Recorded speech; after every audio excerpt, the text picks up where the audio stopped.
So the South Africa debacle with Trump was something, huh?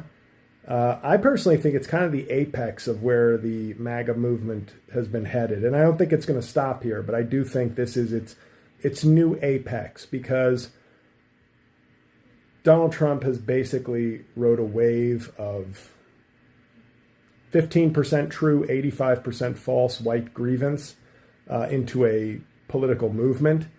And, you know, getting to lecture the president of South Africa on racial violence is kind of a, you know, in the fantasy of MAGA, where white people are the real victims and gay people, black people, immigrants, women, etc., have been given way too much that they don't deserve.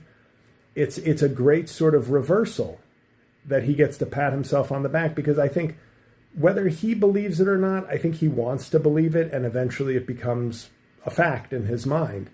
But I think underneath that, with him and men like Tucker Carlson, these sort of mediocre white dudes born into privilege who've, you know, maintained and increased their privilege and wealth, there's always that deep core, like, I never had to overcome anything. And there's this sort of odd jealousy, I think, of all the groups in this country who for decades and generations, and in some cases centuries, had to overcome real struggle, like real oppression, like government-sanctioned societal oppression, and have achieved so much that I think there's like a deep insecurity there. And instead of saying, well, can't I just admire that, or can I see the equality in other people's or the greatness in people who've overcome things, you have to sort of reverse everything when you're somebody like Trump to feel better about yourself, because you're never going to get to struggle. You had a rich dad who loaned you tens of millions of dollars. You stole some more money from him. You grifted, lied, cheated your way to becoming a billionaire. And you're never going to have an authentic struggle. So you have to sort of manufacture a world where actually DEI and affirmative action aren't about making other people whole or improving the lives of people who were actively suppressed. Those are just things that keep me and the people who like me and the people who look like me down.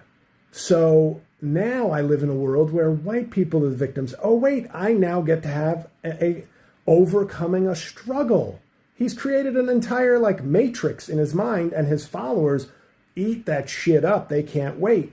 So then when you see the height of this absurd fantasy being a made-up white genocide story in South Africa, he gets to lecture the black president of South Africa about the real struggles and pains of racism. It's fucking crazy.